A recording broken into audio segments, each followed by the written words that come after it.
Assalamualaikum warahmatullahi wabarakatuh. Kami dari kelompok 3 dengan beranggotakan 3 orang. Yang pertama saya sendiri Arlianti, dan yang kedua Dewi Arianti, dan yang ketiga Fuad Halis Mahmud.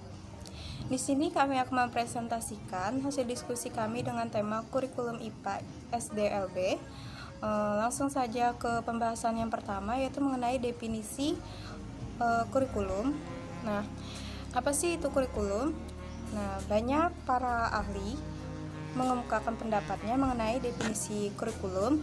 Yang pertama itu ada dari Hilda Taba 1962. Ia mengemukakan bahwa kurikulum merupakan rencana belajar dengan mengungkapkan bahwa a curriculum is a plan for learning. Dengan kata lain, kurikulum adalah rencana pendidikan atau pembelajaran.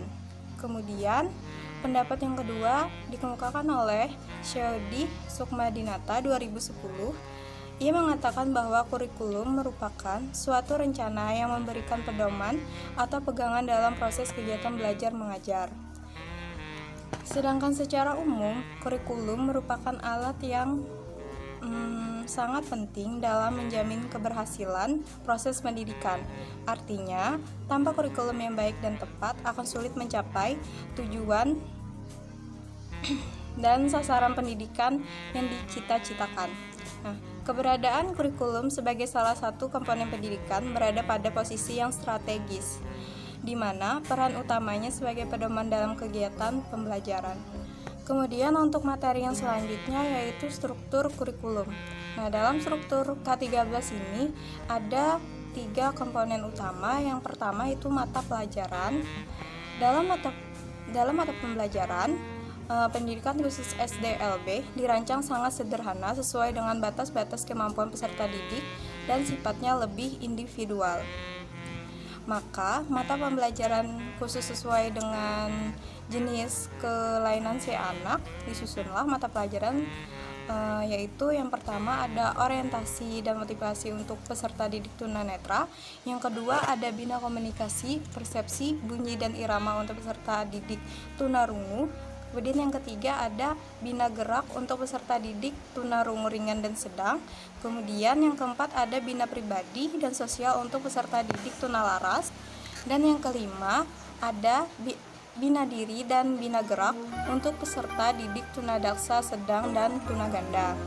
Kemudian untuk komponen yang kedua ada kalender pendidikan. Nah, dalam kalender pendidikan ini pengaturan waktu untuk kegiatan pembelajaran peserta didik selama 1 tahun belajar yang mencakup permulaan tahun, yang kedua minggu efektif, yang ketiga itu waktu pembelajaran efektif, dan yang terakhir itu ada waktu libur.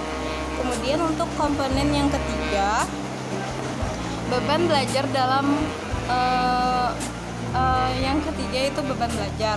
Nah, dalam beban belajar itu diatur dalam sistem paket pada jenjang pendidikan dasar maupun pendidikan menengah. Nah, sistem paket itu merupakan sistem penyelenggaraan program pendidikan yang peserta didiknya diwajibkan untuk mengikuti seluruh program belajar yang sudah ditetapkan untuk setiap kelas sesuai dengan struktur kurikulum yang berlaku pada satuan pendidikan. Nah, seperti apa? Seperti ketika kita mengikuti program pembelajaran melalui sistem tatap muka. Nah, itu saja yang bisa saya sampaikan. Untuk materi selanjutnya akan dijelaskan oleh teman saya Dewi Arianti. Terima kasih.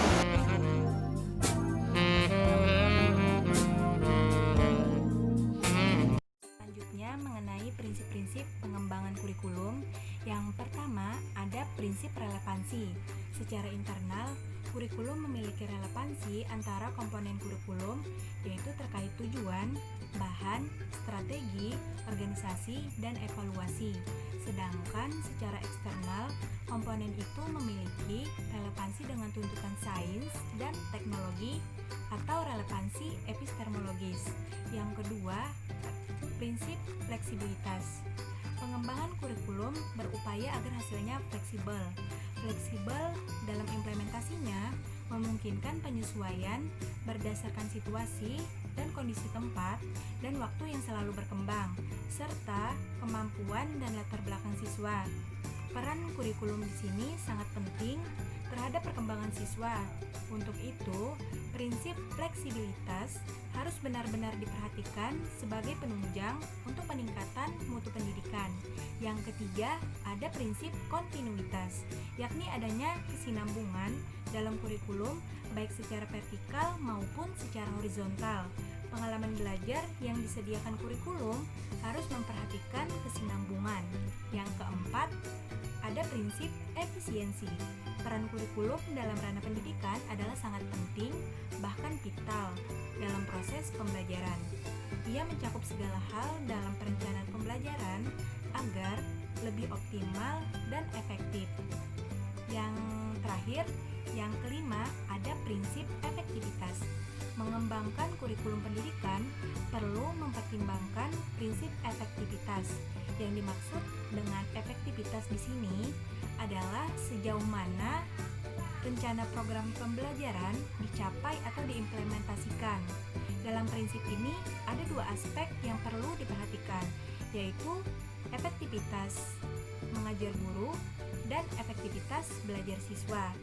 Lalu selanjutnya kita membahas tentang prinsip pengembangan model pembelajaran kurikulum IPA di SDLB.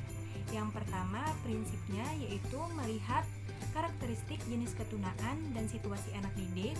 Lalu yang kedua, memperhatikan tuntutan standar isi, standar kompetensi lulusan, dan pola penilaian. Dan yang ketiga, memperhatikan tuntutan pembelajaran di dalam Peraturan Perundangan Republik Indonesia Nomor 19 Pasal 19 Tahun 2005. Oke, selanjutnya saya akan menjelaskan mengenai strategi pembelajaran kurikulum 2013. Strategi pembelajaran dalam kurikulum 2013 diwujudkan melalui proses mengamati, menanya, mengumpulkan informasi, serta mengkomunikasikan hasil. Yang kedua, dalam kegiatan mengkomunikasikan hasil, peserta didik menceritakan apa yang ditemukan dalam kegiatan mencari informasi, mengasosiasikan dan menemukan pola. Yang ketiga, hasil tersebut disampaikan di kelas dan dinilai oleh guru sebagai hasil belajar peserta didik atau kelompok peserta didik tersebut. Dalam pembelajaran K13, peserta didik dikondisikan untuk selalu aktif. Selanjutnya mengenai strategi pengembangan sarana. Adapun kriteria pembelajaran IPA untuk anak tunadaksa yaitu yang pertama, kegiatan harus disesuaikan dengan kemampuan dan kondisi anak tunadaksa tersebut. Yang kedua, memanfaatkan lingkungan sebagai sumber belajar. Yang ketiga, proses pembelajaran yang dilakukan oleh guru dapat membangkitkan minat belajar anak tunadaksa. Yang keempat, memungkinkan terjadinya interaksi langsung antara peserta didik dengan lingkungan. Adapun kriteria alat pembelajaran IPA bagi anak tunadaksa yaitu yang pertama, anak tunadaksa dalam satu kelas memiliki heterogenitas kelainan. Yang kedua, tidak membahayakan anak tunadaksa dalam penggunaannya. Yang ketiga, dapat membangkitkan motivasi dan merangsang siswa untuk belajar dengan baik. Yang keempat, dapat memanfaatkan konsep yang benar pada diri anak didik. Sekian presentasi dari kelompok kami. Salah tidaknya mohon maaf. Assalamualaikum warahmatullahi wabarakatuh.